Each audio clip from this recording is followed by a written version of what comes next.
Hello and welcome. It's time for Campaign Chronicles, France 24's regular countdown to the French presidential election. Our politics editor, Mark Perelman, joins me in the studio with the latest. Good evening, Mark. Good evening. So this Monday was supposed to be a normal day of campaigning for the different presidential candidates, media appearances and the lot.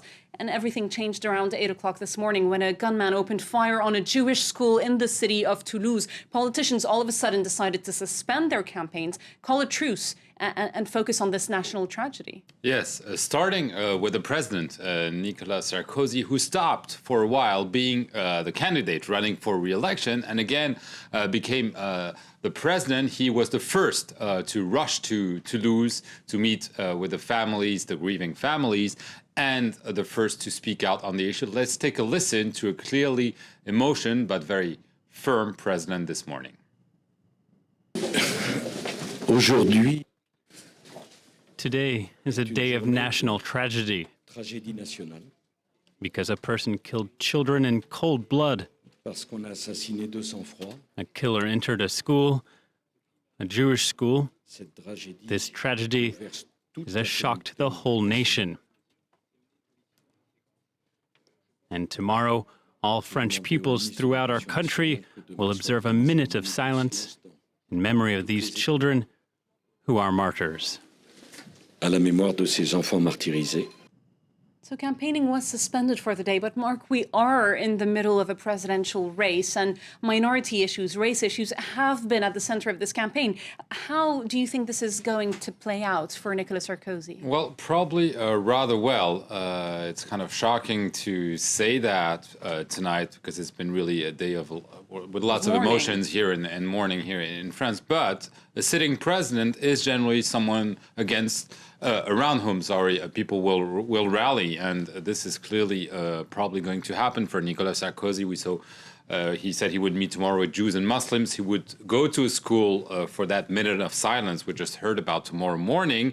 But it's also a reminder of the older Nicolas Sarkozy, if I may say, the Nicolas Sarkozy who was interior minister for many years before becoming president, and who was very popular at the time because he was seen as a take charge. He was always rushing to places where there had been murders or rapes, and his persona was rather like, much more than his persona as president. There's also more personal feeling because 2 decades ago he was involved in a hostage situation in Neuilly, the suburb of Paris, of which he was mayor at the time, and he went in to negotiate with the hostage taker. We saw images of him, exactly, at a school, and we saw images of him coming out with children. So there is this image, and that will probably benefit Nicolas Sarkozy. However, he was not the only one to go to Toulouse. His main rival, socialist François Hollande, cancelled all his meetings and also went to Toulouse and also tried to rise above the fray.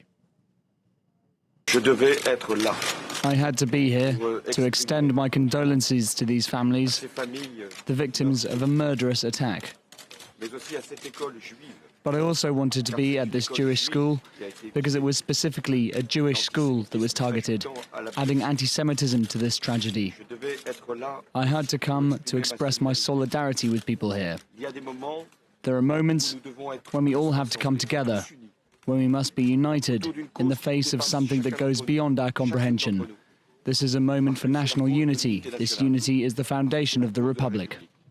We're hearing very similar words there to those Nicolas Sarkozy used. Yes, absolutely. Trying to look presidential. They all attended, both of them attended a ceremony tonight at a synagogue in Paris. Other candidates like François Bayrou from the Centre Party, the Modem, went to Toulouse. Others felt they didn't need to be there, starting with the far-right leader, Marine Le Pen. Chacun part I hear that everyone's going to Toulouse. I don't know if it's our role as presidential candidates. Of course, it's definitely a job for the president. As candidates, we should show our solidarity, of course, because it's in moments like these that there is no more politics. There's no more campaigning. And there's another reason why Marine Le Pen might be a little bit taking her distances is if the trail leads to a neo-Nazi. And we heard the president, Nicolas Sarkozy, in his second appearance tonight mention that there was a likelihood that the trail could lead in this direction. Cet homme, à chaque fois qu'il agit, This man, each time he acts to kill. He gives no chance to his victims. c'est la République tout entière.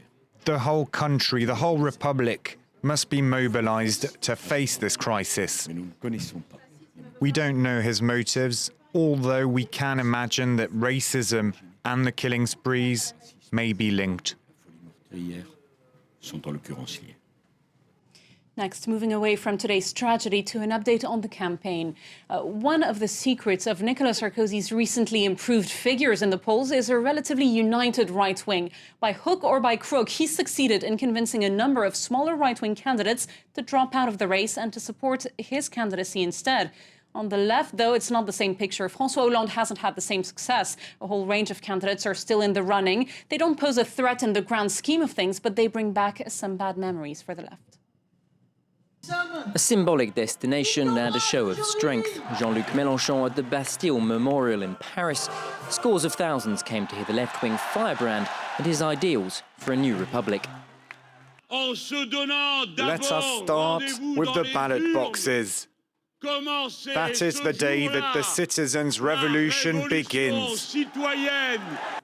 Mélenchon says Hollande isn't his principal target, but his rising poll figures are eating into the socialists' once comfortable lead, and he's not the only potential thorn in Hollande's side.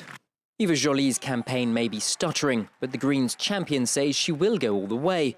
What's more, there's not one but two Trotskyist candidates, although they total just 1% in the polls. Philippe Poutou combines running for president with his day job at a factory. He's struggling to emerge from the shadow of his predecessor, Olivier Besancenot. Just as revolutionary, despite poor poll figures, Nathalie Arthaud from Workers' Struggle, who's also keeping the anti-capitalist dream alive. And while Jacques Cheminade may not be considered a serious contender, he got just 0.28% back in 1995, his candidacy does add to the mix. This year, there are officially 10 candidates in the running. 6 of them are considered left-wing, and that's proved a problem in the past. Back in 2002, many blamed the splintered left-wing vote on the nightmare outcome for the socialists. Far-right candidate Jean-Marie Le Pen beating Lionel Jospin. I fully accept the responsibility for this failure by leaving politics. That's a setback the socialists won't want repeated, and it's perhaps fuel for the right's recent renewed optimism. And that's all we have time for in Campaign Chronicles today. Mark Perelman, our politics editor at France 24, thanks very much. And we'll see you tomorrow for a new episode of Campaign Chronicles. Absolutely. More news coming up in a few minutes on France 24. Stay with us.